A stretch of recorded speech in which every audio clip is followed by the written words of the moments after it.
Okay, it's time for my second video. You know, I like to do one fun one and one video that is a little bit serious. Oh, my face is so shiny today.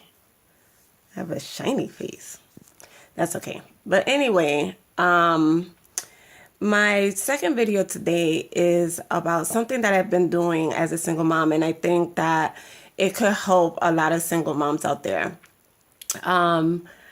I worry a lot and I fear a lot. Like I have a lot of fears and, like things that scare me. And then I worry about yesterday. I worry about tomorrow. Am I going to be okay with my kids? And I'm going to work enough? Is something bad going to happen to me today? And, what am I going to do if something bad happens to me?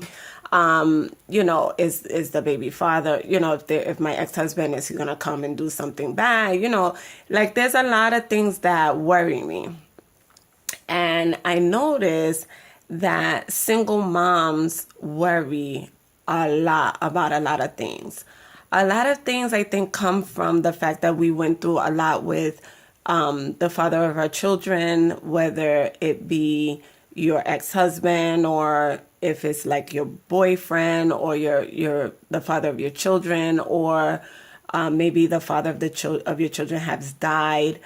A lot of things worry us because when you're a couple, if something happens to you, at least you know that the other half of that couple is going to take care of whatever needs to happen, whether that be you get in an accident or, you perish or anything happens, you always have that other person that's going to take care of your kids and things like that. But when you're not with that person anymore and you're by yourself, you begin to worry even more, I think, because you start to worry, like, if something happens to me, what if their father doesn't take them? What are we going to do? Like, who's going to take care of them? Oh, my goodness, I have to create,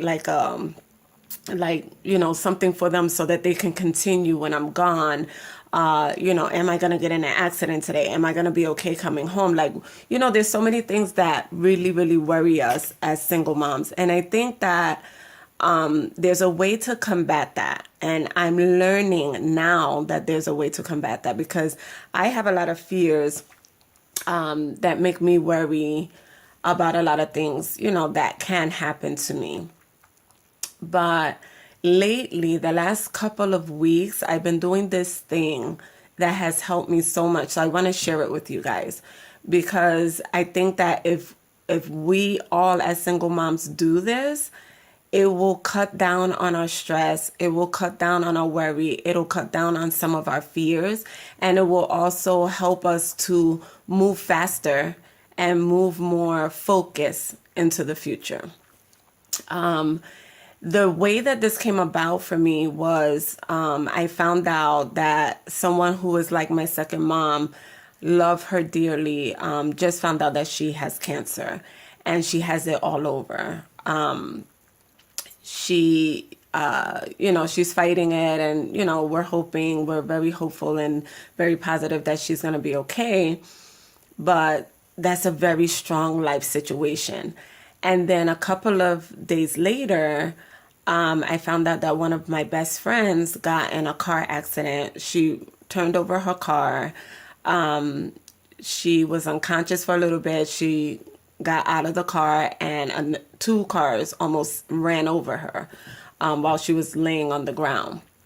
Turns out that in the end, she broke her back and now she's in a back brace and she's also a single mom. She was going to school. She had just recently lost her job and she was in the process of getting another job and working. And this happened. And so now, she's home and, there's so many things going on. So that kind of brought me into reality. Like anything could happen anytime. You know what I mean? But you can't spend your life worrying about what could happen to you or spend your life worrying about what happened to you or what your baby father did or what your ex-husband did or what your boyfriend did to you. If you continue in that negative space, then you continue to bring that negative to you. That's how I'm feeling now. First thing that I think is a very good way of moving forward is to talk to your baby's father. or your ex-husband.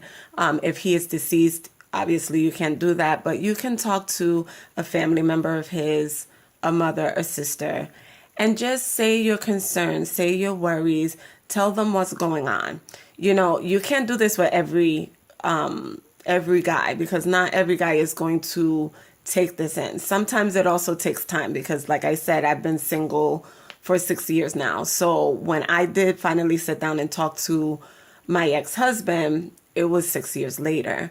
But we had a 3-hour conversation where he understood some of the things that really made me upset, and I understood some of the things that made him upset. Now, the only way that this works is if both of you guys get a chance to talk. So you have to start off with a disclaimer.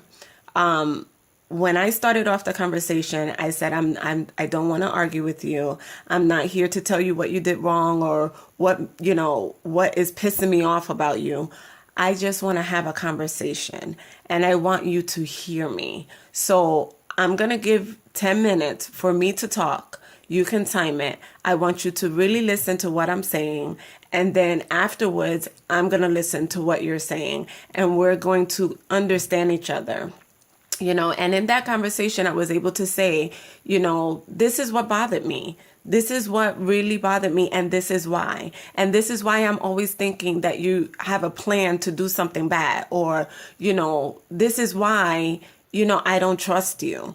And then he came back with, wow, I didn't realize that happening made you feel that way about me. And then vice versa. There was some things that I learned, and I was like, oh, I can understand, how you could have felt that way. So that was the number one thing. Once you have that out of the way, and you guys can be cordial to each other, and you can call each other and say, listen, I have an issue. Do you think you can help me with this? Or listen, the girls need to come over for like 10 minutes because I have to run to the store. Or, it makes your life a lot easier, and it also leaves that negativity behind, and what he did to you and why he did it and all of that goes away. The second thing, which I think is the most important thing, which I have been doing, and it has really changed my life, is I started focusing only on today. I don't focus on tomorrow, if I'm going to be able to pay that bill, if I'm going to be able to fix the car, if I'm going to be able to get to work. I don't worry about that. I don't worry about the past and what he did to me and what happened between us and why this girl's not talking to me and what happened with her. I don't worry about that. I'm only worried about what's happening today, because tomorrow is not promised. We don't know if we're going to be here tomorrow. You can get in your car tomorrow, is what I'm learning, and get in a car accident and die and not even be able to say goodbye, nothing, and just be done.